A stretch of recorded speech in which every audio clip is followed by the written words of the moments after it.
persoas con enxeño especial, dispostas a usaren o maxín para inventar. Capaces son de idear, indagar, demostrar. Da lúa ao gravitar é porque caen mazás do pomar. Para medir o tempo que ora tarda en pasar, é predicir no inverno neve e sol en verán.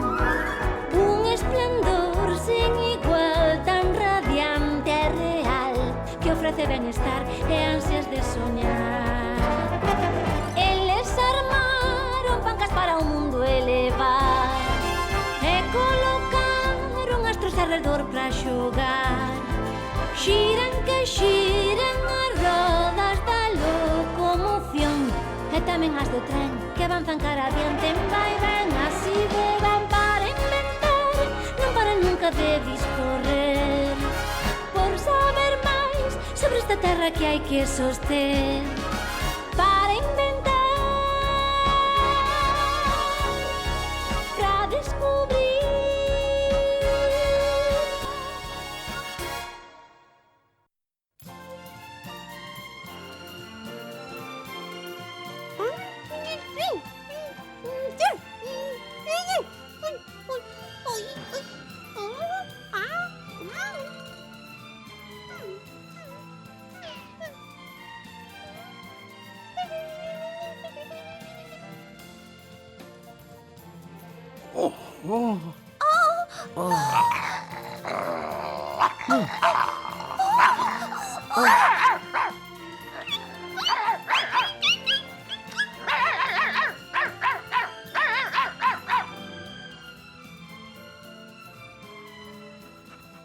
Desapareceu.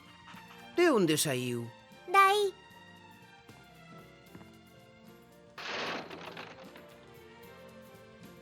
Non hai nada. Home, claro, porque xa marchou. Iso non responde á pregunta de onde saiu. Da papeleira. Todos sabemos que os ratos nacen no lixo, na sucidade. Iso foi o que se pensou moito tempo. Recordades este personaxe? Eu sí. É Aristóteles. O que inventou a escola. Xa mo parecía, os gregos fixaron de todo. Os chineses tamén. Pero os gregos non tiñan razón sempre. Mesmo os máis grandes enganaron algunha vez. E Aristóteles cometeu un erro que se mantivo durante cerca de 2000 anos. Observade. Son cágados, co tempo vanse converter en ras. Como a esa dai.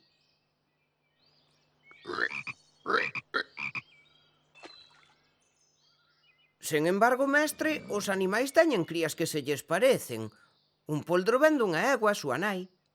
Cos animais pequenos e inferiores, os vermes, os insectos, a cousa é diferente. Nacen espontaneamente da materia en putrefacción. É así.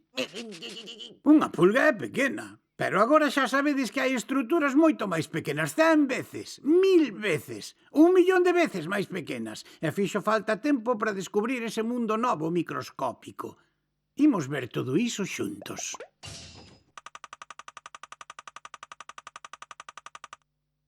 Non, bastante antes. Non vaias tan rápido. É que eles non saben onde queren ir.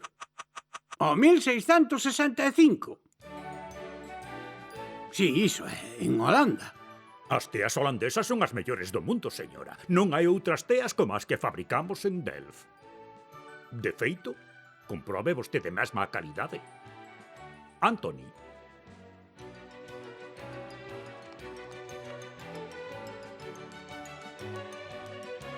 Oh, que horror! Como se atreven? Oh! Pero, señora, que pasou? Señora, señora! Oh! Pero, que fai aquí este animal?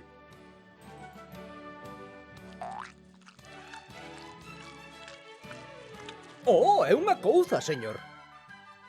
Pero é enorme, enorme. Iso é porque a miña lente amplía 200 veces, señor. E na casa aínda teño outras máis potentes. Estáme causando problemas. Está aquí para vender teas, non para me espantar a clientela. Antoni van Leeuwenhoek non tiña ningunha formación científica, non falaba latín nin grego, pero tiña unha paixón, as lupas e os microscopios que lle permitían ver o que era infinitamente pequeno.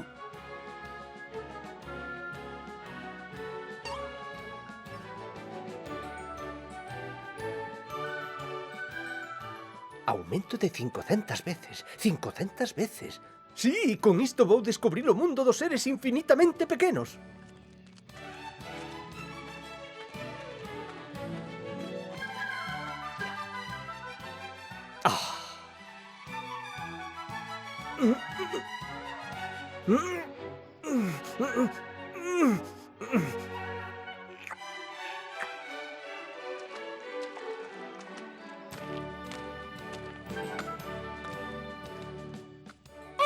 Moza, el di que o mundo está cheo de criaturiñas invisibles. Animais pequerrechiños. Ese home ten moita imaginación. Está un pouco tolo, sí. Que desgraza. Ser é bo rapaz, pero non hai dúbida ningunha. Está chalado.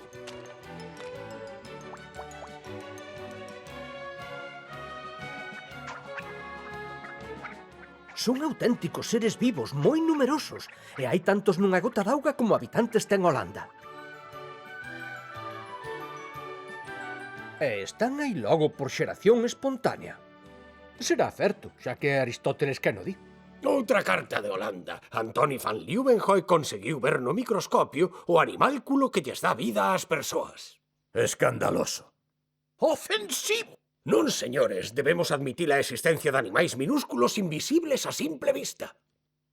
Pero de onde veñen? A maioría dos eruditos seguían pensando que os microbios xurdían espontaneamente da putrefacción da roupa sucia e dos alimentos, algo que foi obxecto de discusión durante máis dun século. Observen, desta carne podre xorden animais pequenos. Non naceron eles sós. Son xermes que transportou o aire que infestaron esa carne. Transportados polo aire. Pero logo, ao final, de onde veñen? Xeración espontánea. É o que pon nos libros. Non, señores. É o papel de Deus na creación. Hai 150 anos aínda crían na xeración espontánea, pero todo vai cambiar grazas a Louis Pasteur. Ai, sí, Pasteur, Louis Pasteur. Vaya. Oh, é Pasteur. Sí, é que fai aquí Pasteur? Non o sei.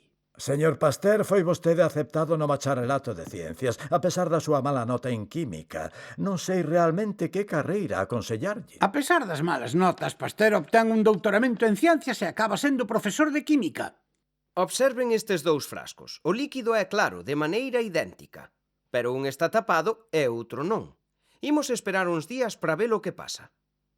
En fin, vamos, hai que esperar. Sexa pola ciencia. A ver que pasa. É lo que pasou. Fíxense ben. O líquido do frasco que non está tapado púxose turbio. Por qué? Porque se formaron seres vivos pequenos, señor. Sí, son microbios. Obsérveos. Os microbios que hai no aire entraron no frasco. Sen embargo, o profesor Pouchet di que poden aparecer eles sós por xeración espontánea. Pois o profesor Pouchet equivócase.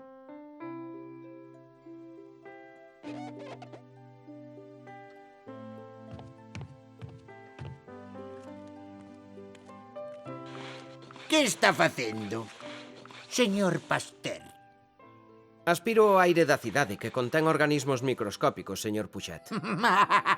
Pensou de verdade.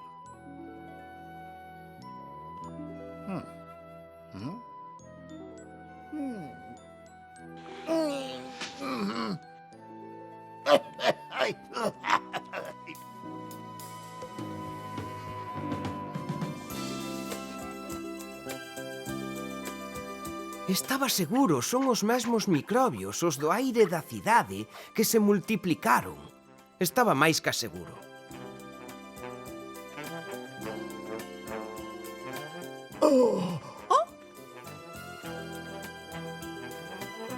Señor Pasteur, que vestimenta tan curiosa. Ten vostede frío? Non, señor, sigo coa miña investigación. E logo, para onde vai? Vou ao glaciar, vou buscar aire puro. Que mozo tan serio.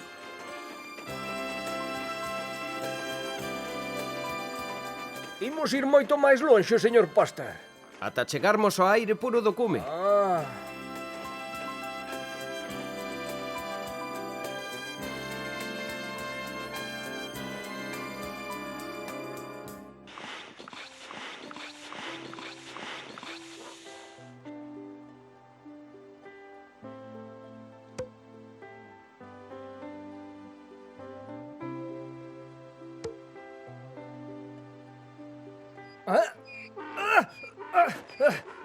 Arre!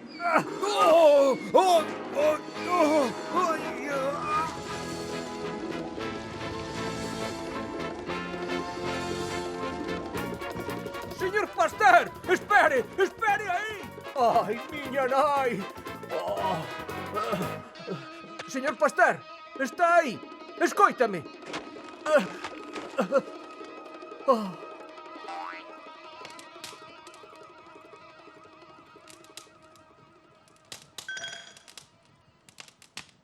Podemos volver, xa teño o que necesito. Observen, este daqui exposto ao aire das montañas libre de xermes mantívose puro, entenden? Este daqui expúxeno despois ao pó e aos microbios da cidade. Os microbios multiplicáronse. Non existe a xeración espontánea. Aquí ten vostede. Mandei ferver esta mostra que, segundo a súa teoría, era pura. 3 días despois volveuse turbia. Formáronse microbios no interior. Esa é a proba da xeración espontánea. Señor Puxet, é evidente que os microbios entraron por aquí.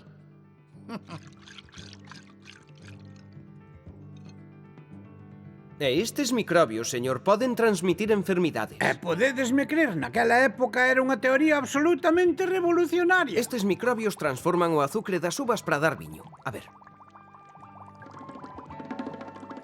Si, é moi interesante. Paréceme que xa o descubrín por fin. Próbeo agora.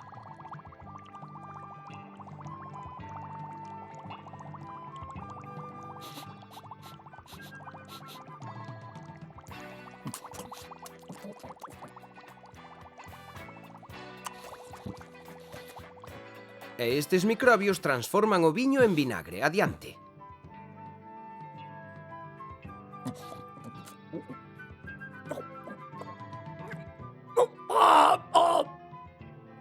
Vinagre, ben o dixen, vinagre. Penso que podemos demostrar a orixe microbiana das enfermidades e ao mellor incluso curalas. Veña, imos ir ver unhas ovellas. Ovellas?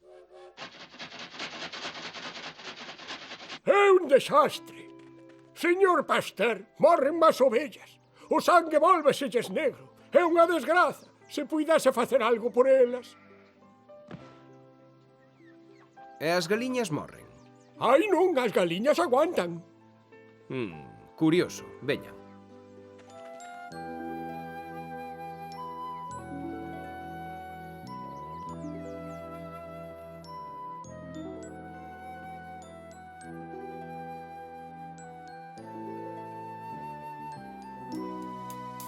Son bacterias do carbón.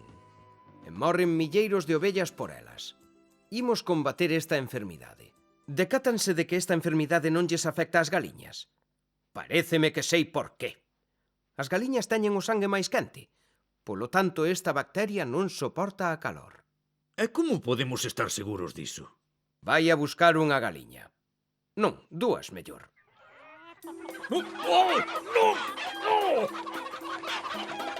¡Pitas, pitas, pitas! Non se encontran galiñas pola rúa todos os días. Pitas, pitas, volved aquí!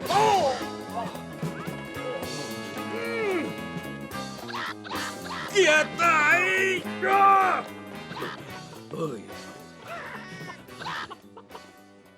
Metan unha nunha bañeira con auga con xeo. E terme da outra, por favor.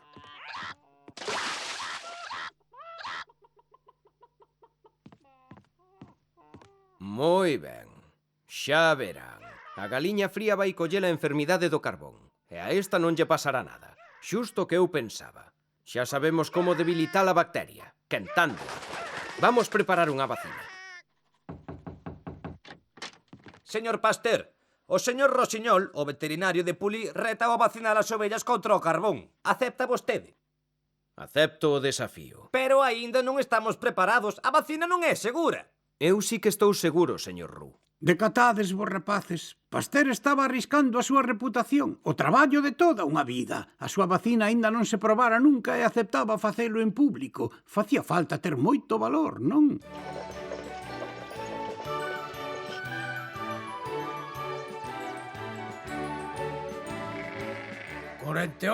ovellas, vai vacinar 24. Veremos se sobreviven. Escolla, señor.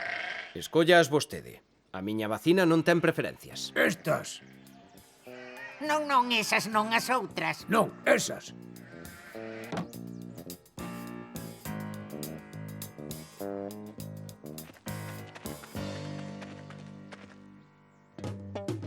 Fágame caso, todo iso non vai valer para nada. E logo que, señor Pasteur, agora as ovellas son inmunes, podo ver iso? Aínda non. A non ser dentro duns días, o tempo que tarda a vacina en actuar. Cuidado, aparten, é unha preparación mortal. É sangue infectado coa bacteria do carbón. Vanlles inyectar a preparación a todas as ovellas, vacinadas ou non? É exactamente, señor. Dígalle que quere ver como lle la inyectan. Gustaríame ver como lle la inyectan. É normal, non?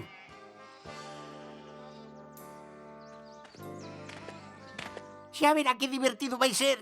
Vailles poñer a inyección ás ovellas vacinadas? Sí. E por que non empeza polas outras? Non hai problema, se é o que quere.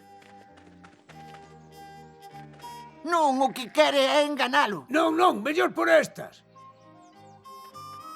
A ver, por cales, decídase. Por esas mellor. Non, por estas.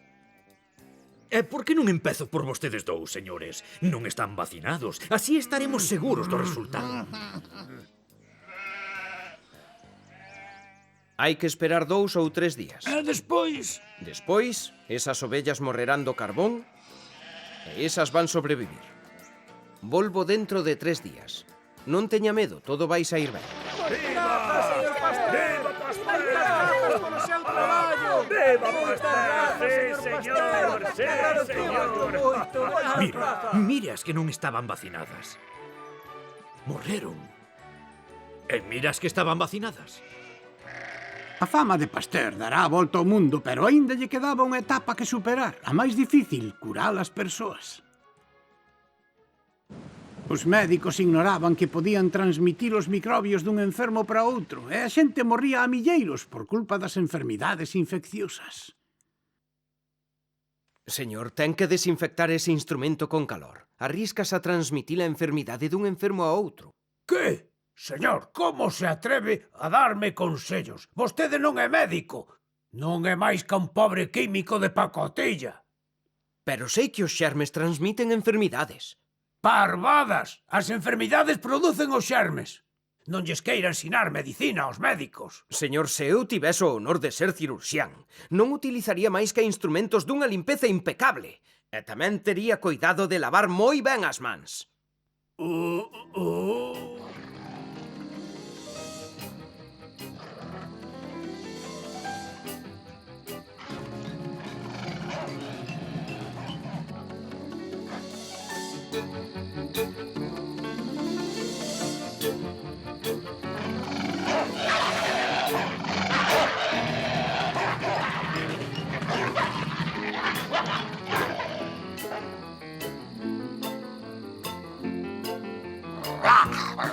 Ten a rabia, hai no que matar.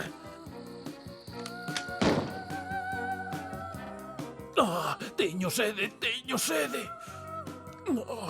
Ainda teño máis sede.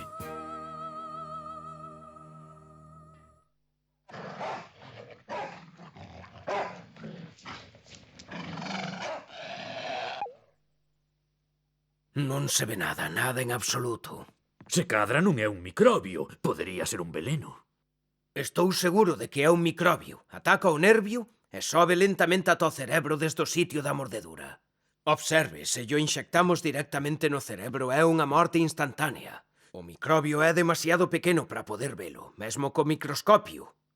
Pero está aí, seino, e podémolo vencer. Vos decatades, vos rapaces. Un inimigo mortal é invisible, un virus.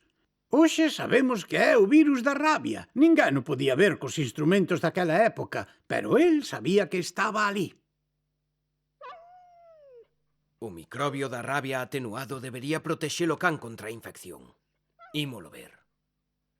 Agora inxecto o virus máis violento que poida existir.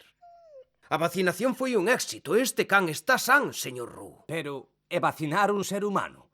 Co risco de inocularlle a rabia? Atreveríase a facelo? Non sei, meu amigo. É unha responsabilidade enorme. Igual debería comezar por min mesmo.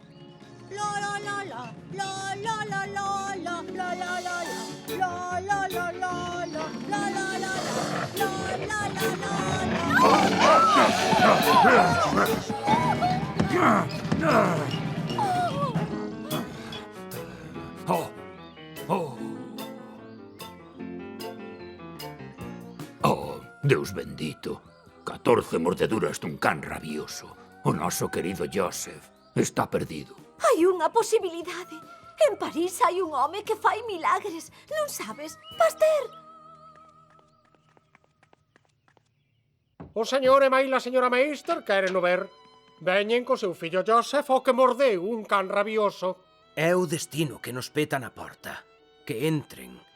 E dígalle ao doutor Granger que veña con urxencia. Ai, ai, ai... Xa verás, imos te sacar desta, pequecho. Ah, Granger.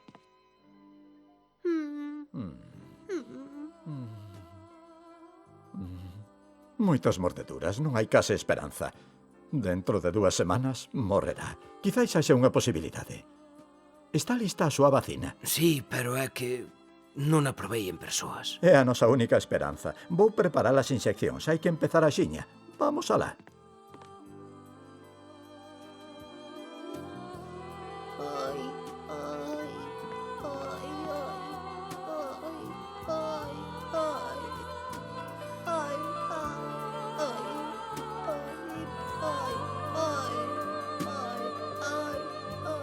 A última inxección, virulencia máxima. Esta vai nos salvar. Ou matalo. Hai que seguir esperando. Oh, grazas, señor Pasteur, salvou uno. Quen quere o xornal? Merquen un! Pasteur acabou coa rabia! A enfermidade máis terrible que hai! Merquen o xornal! Quen quere o xornal?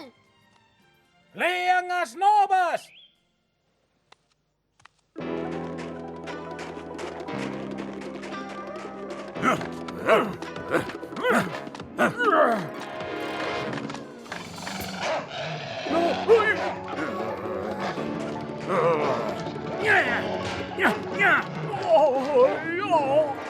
Somos incapaces de curar estes homes en Rusia.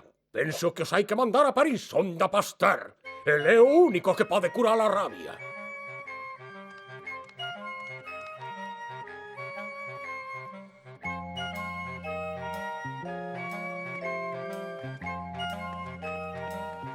Quite vostede a roupa. Voulle poñer a inxección.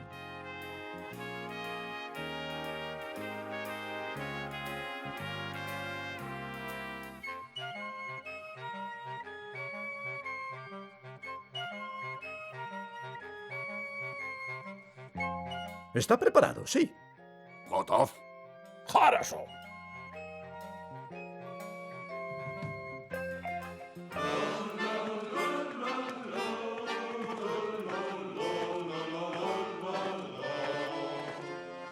Vaya, acabamos cos rusos e agora vamos cos ingleses.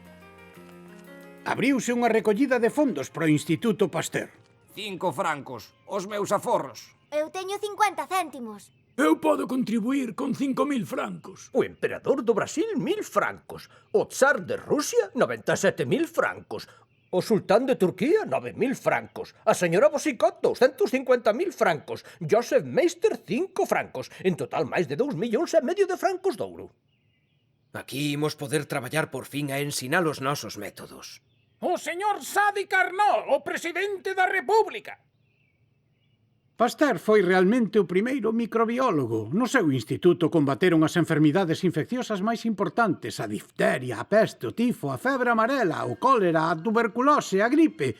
Crearon medicamentos de todas as clases e varios discípulos de Pasteur recibiron o premio Nobel. Ai, mirade, leite. Vou tomar un vasiño. Leite pasteurizado, por suposto, coa calor que mata os microbios. É delicioso, completamente puro.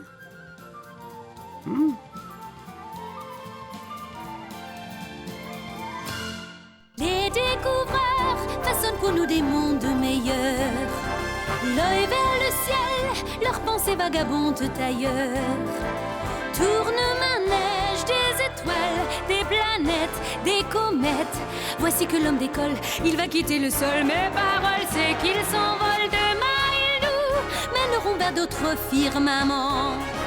Car pour eux, l'homme n'en est qu'au début de son roman. Les